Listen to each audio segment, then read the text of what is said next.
ہمارے علماء بھی پڑھے لکھے ہونے کے باوجود اسی وقت یہ اعلان کرنا شروع کر دیا.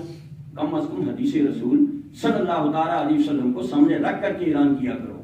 پھر آپس میں مشاورت بھی کر لو, فون بھی کر لو ایک دوسرے کو, جو ہے اماموں کو, علماء کو, بڑوں کو فون کرو کہ اس معاملے میں کیا کرنا ہے, تاکہ اس طریقے سے جو ہے فتنہ نہ ہو. فتنہ ہوا, تقریباً 30% لوگوں نے روزہ رکھا اور 70% لوگوں نے روزہ نہیں رکھا, بعض جگہ 40% رکھا, یعنی اختلاف ہو گیا. اس میں کس وجہ سے ہوا؟ یہ علماء کی وجہ سے ہوا. جب ہمارے سامنے قرآن و حدیث ہے اور ادلہ اربعہ میں سب سے پہلے قرآن مقدس اور دوسرے نمبر پہ حدیث رسول صلی اللہ تعالیٰ علیہ وسلم ہی کو دیکھا جائے گا, یہی ہے نا. ہمیں اجماعی امت یا قیاس کی طرف ابھی نہیں جانا, وہ ضرورت تو تب پڑے گی جب یہ مسائل ان دونوں سے ہمیں نہ ملے. وہ مقید ہے. جب نص حدیث موجود ہے تو ہمیں دوسری طرف جانے کی ضرورت ہی نہیں. ان دو چیزوں کا آج تعین بڑا ضروری ہے. قبلہ, میں آپ سے گزارش کروں, اور اگر کسی کو کسی قسم کا اعتراض ہے جو حدیث پاک میں نے پیش کی ہے, سوموا لرؤیتہ وافطروا لرؤیتہ, میں آپ کی اور زیادہ اضافہ یہ کر دوں, رؤیت ہلال کے تعلق سے نبی کریم صلی اللہ تعالیٰ علیہ وسلم نے کہیں بھی یہ نہیں فرمایا ہے کہ تم اس کے تعلق سے سن کر کے اس پہ عمل کرو. فرمایا رؤیت دیکھ کر کے عمل کرو.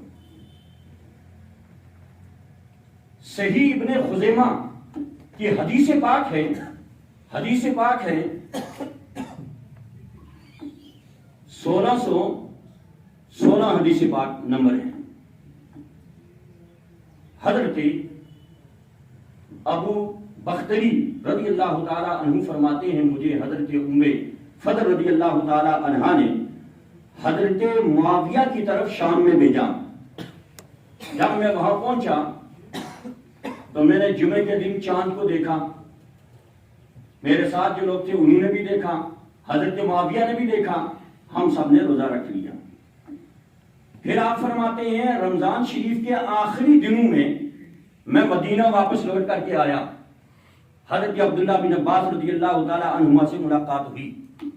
سلام و دعا ہونے کے بعد حضرت نے پوچھا عبداللہ بن عباس نے, آپ بتاؤ آپ نے چاند کب دیکھا ہے, روزہ کب رکھا ہے؟ حضرت ابو بختری رضی اللہ تعالیٰ عنہ فرماتے ہیں میں نے عرض کیا حضور ہم نے جمعے کے دن چاند دیکھا تھا, لوگوں نے بھی جمعے کو چاند دیکھا, حضرت معاویہ نے بھی دیکھا, تو ہمارا روزہ جمعے کا ہے. حضرت عبداللہ بن عباس نے فرمایا ہم نے تو سنیچر کو چاند دیکھا ہے, رأینا لیلۃ السبت, ہم نے سنیچر کی رات چاند دیکھا ہے, لہذا ہم حدیث رسول پہ عمل کریں گے. جب تک چاند نہیں ملے گا ہم روزہ رکھیں گے. 29 کو اگر مل گیا دوسرے دن عید کریں گے, ورنہ ہم 30 کی گنتی پوری کر لیں گے. اس میں حضرت ابو بختری رضی اللہ تعالیٰ عنہ نے عرض کیا حضور,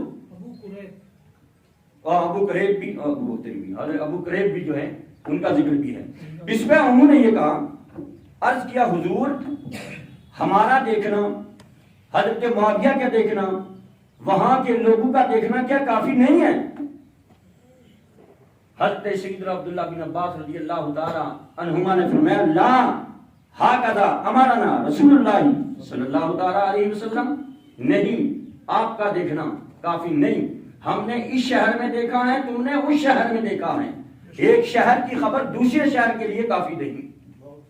جب ایک شہر کی خبر دوسرے شہر کے لیے کافی نہیں تو ایک ملک کی خبر بھی دوسرے ملک کے لیے کافی نہیں ہے. جہاں تک یوم شک کا روزہ ہے, شریعت نے اس کو بالکل منع فرمایا ہے, بڑی ممانعت آئی ہے. اللہ کے نبی کریم صلی اللہ تعالیٰ علیہ وسلم نے بھی منع فرمایا ہے, یوم شک کا روزہ جو ہے نہیں رکھا جائے گا. تو میرے کہنے کا مطلب یہ ہے کہ ہم زیادہ کچھ نہ کہتے ہوئے اسی پر بحث کی جائیں. یہ بھی تھوڑا میں نے اشارہ کیا ہے, علماء کرام یہ تشریف فرما ہے, آج یہیں طے کیا جائے کہ شب قدر کب منانی ہے, چونکہ ہم نے لوگوں کو اعلان کرنا ہے. اعتکاف کب بیٹھنا ہے, چونکہ جمعے کا روزہ ہوا ہے شریعت کے مطابق، جو جمعے رات کو روزہ ہوا ہے وہ یوم شک کا روزہ ہے، وہ یوم شک کا روزہ ہے، اس روزے کو روزہ ہی نہیں مانا جائے گا۔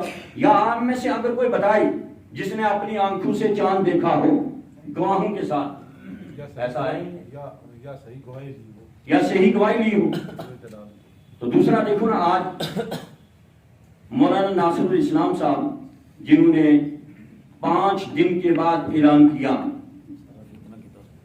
جی کتنا بڑا انہوں نے فتنہ کیا۔ پہلے انہوں نے یہ کہا کہ شواہد کے ساتھ گواہیوں کے ساتھ میں اعلان کرتا ہوں کہ آج چاند نہیں ملا، پرسوں جمعے کو روزہ ہوگا، یہ سنا تھا سب نے۔ 5 دن کے بعد وہ کون سی تحقیق ہوئی؟ پتا چلا کہ یہ ان پر ایک پریشر تھا جو بالکل غیر شرعی، غیر دینی تھا، غیر ذمہ داری سے انہوں نے اعلان کیا، پوری ریاست میں انہوں نے ایک فتنہ ڈال دیا جو بالکل غلط ہے، ہم مذمت کرتے ہیں اس اعلان کی۔ ایک ذمہ دار شخص ہو کر کے یہ کہہ رہا ہے، پہلے اعلان کر رہا ہے کہ چاند نہیں ملا، 5 دن کے بعد تمہیں کون سی خبر مل گئی؟ نہیں جی 17 کو ہم جو ہے 17 اپریل کو کریں گے شب قدر اور اس کا خیال رکھیں گے۔ استغفر اللہ۔ لہذا شریعت ہمارے سامنے ہے، کھل کر کے بولو آپ، جس کو جو اعتراض کرنا ہے۔